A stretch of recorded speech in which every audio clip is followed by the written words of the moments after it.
Arī, kas ir svarīgs minerāls. Noteikti tajā manā mēnezuma bāzē varētu atrasties vairāki simti cilvēki, strādnieki, civilie, militāri personas, armijnieki, kuru uzdevums būtu aizsargāt cilvēkus un novērst kādus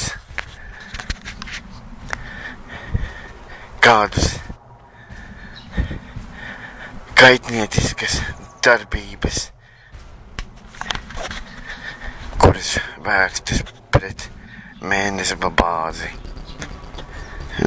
Armijnieki, militanti būtu reizē arī labi apmācīti profesioni, bet viņi būtu arī astronauti militanti, jo, kāds ir zināms, mēnesis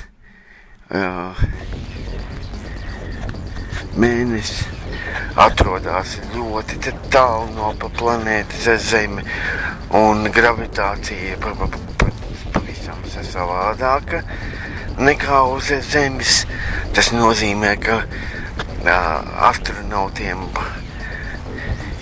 militantiem būtu vajadzīgs skafandrs, ar kuru varētu doties un staigāt pa mēnesa virsmu. Noteikti būtu vajadzīgs arī transporta līdzeklis, vai tas būtu kāds džips vai cits transporta pārvietošanās līdzeklis. Un arī noteikti būtu vajadzīgs drošības pēc šaujamieroči, automāti, droboviki, pistoles. Tas ir viss pašaizsardzībai, jo nav zināms, kādi dzīvnieki vai vispār kādas dzīvības formas atrodas uz Mēness. Viņi var būt arī draudīgi, agresīvi vai naidīgi cilvēkam. Nevienmēr cilvēkus uzņem laipni un rokām atplestus. Tāpēc tas viss ir vajadzīgs. Un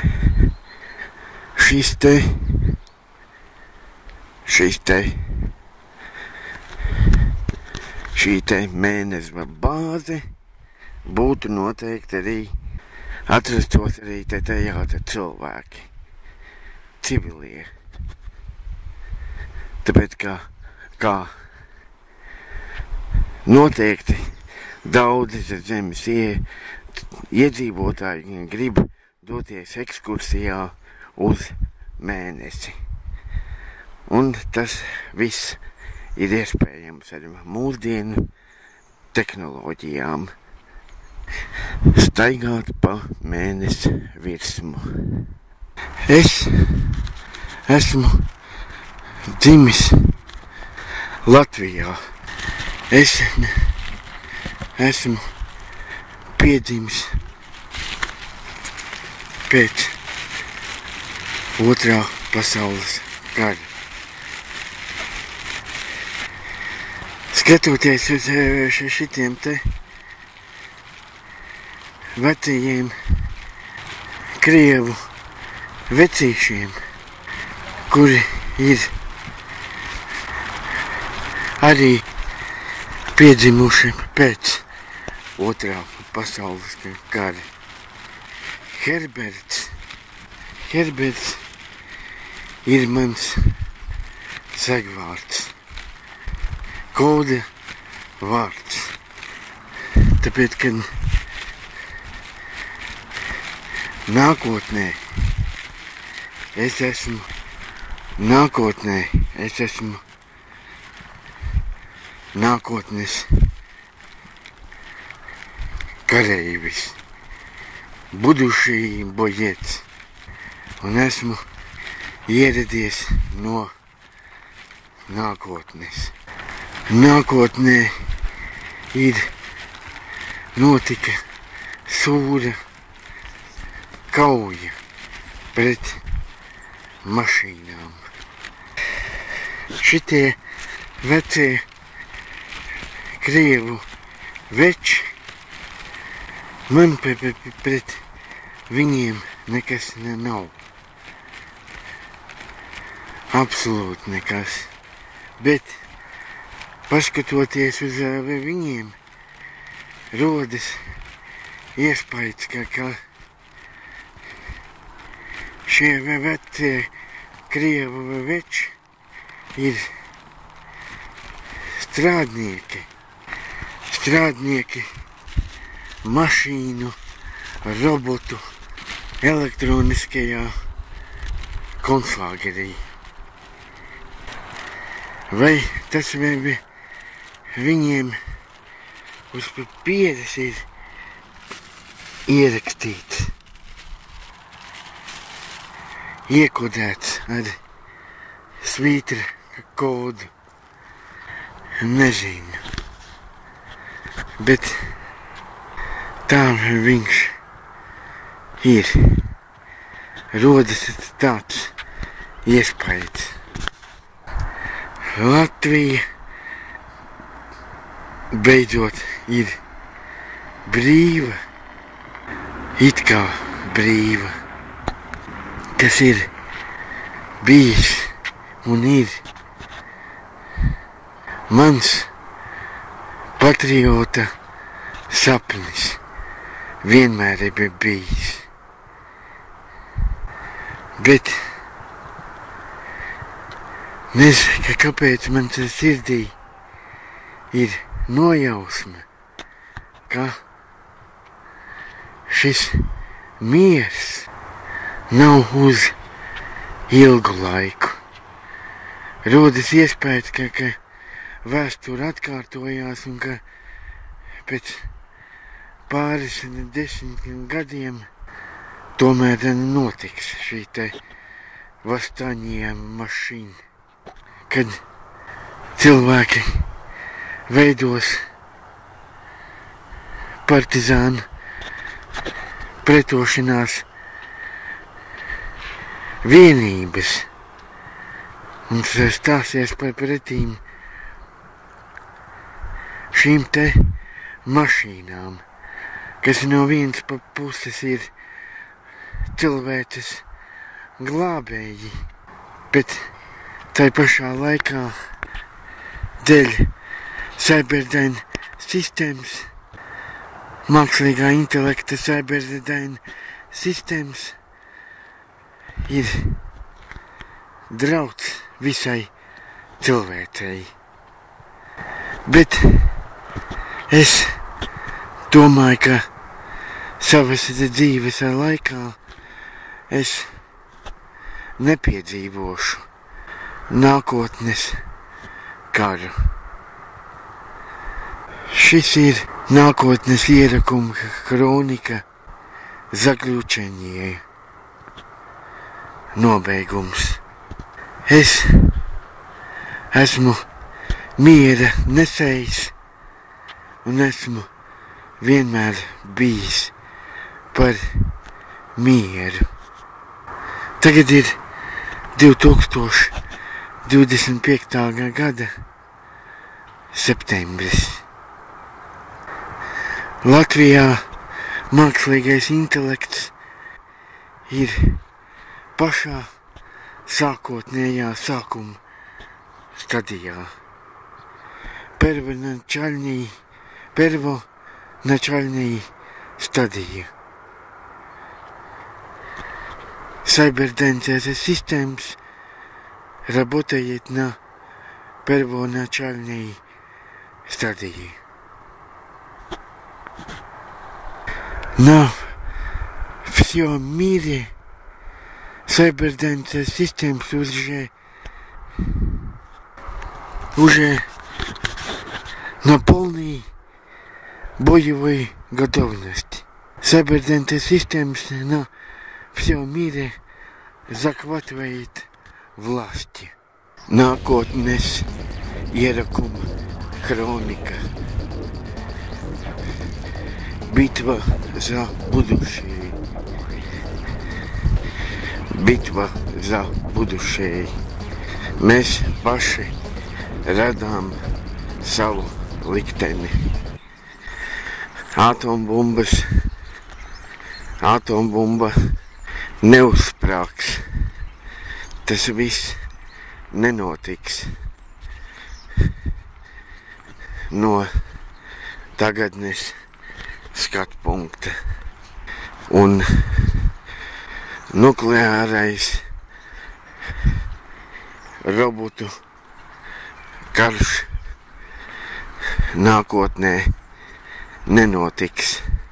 Roboti,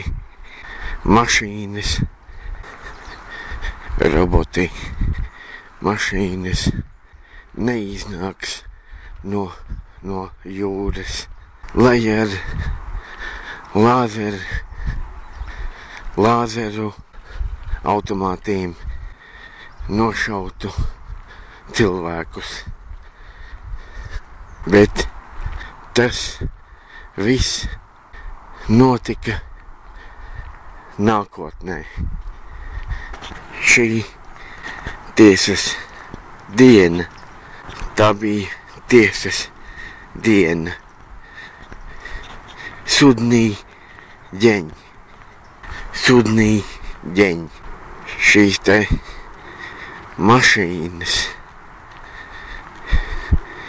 cilvēka izskatā. Viņas bija nākamais cilvēces evolūcijas posms. Cilvēki vienmēr gribējuši būt bioloģiski stipri, bioloģiski veseli, nekad neslimot, gribēja atrisināt neizbēgamo novecošanu, slimības, iegūt nemirstību, jeb maksimāli paildzināt savu dzīvi, būt stipriem, bioloģiski stipriem, spēcīgiem.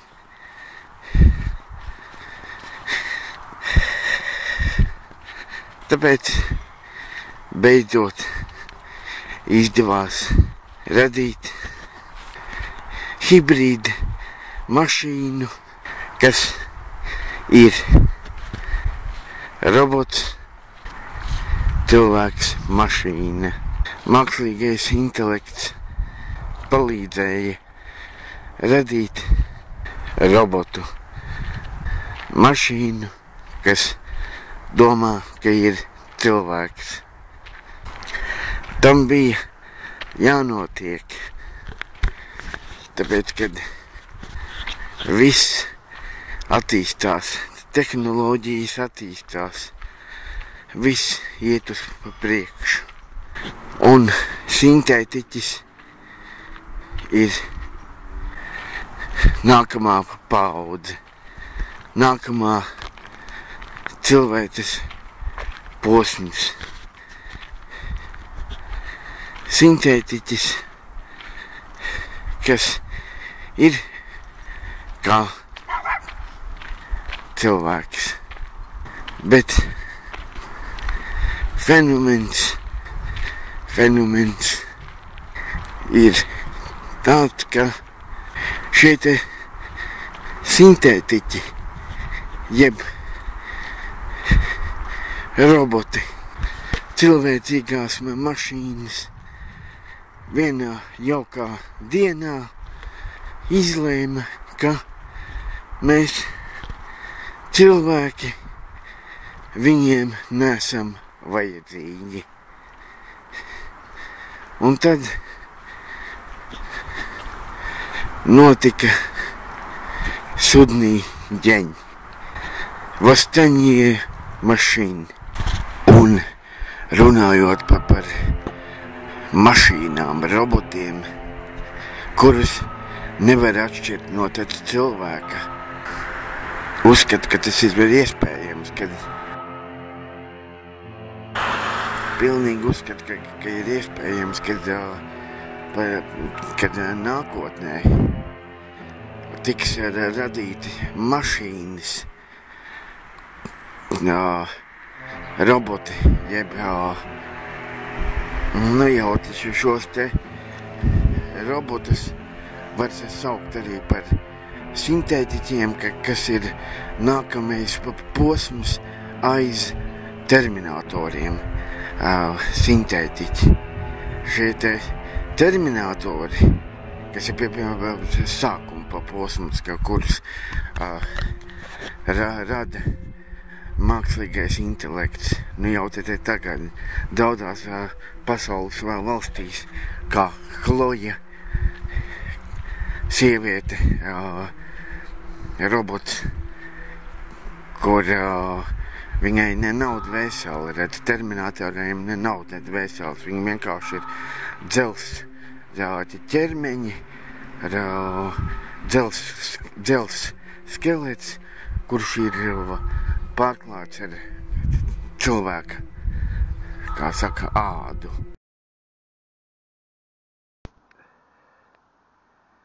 Atkal chemtrails debesīs. Atkal.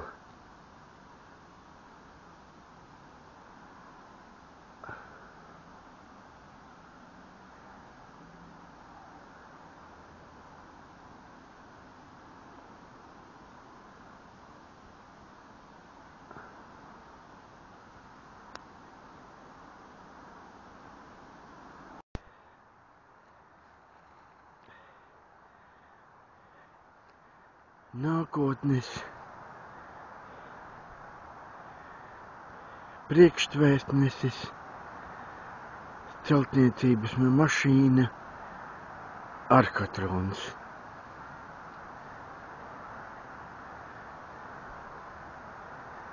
Celtniecības būvējamā mašīna, Arkatrons.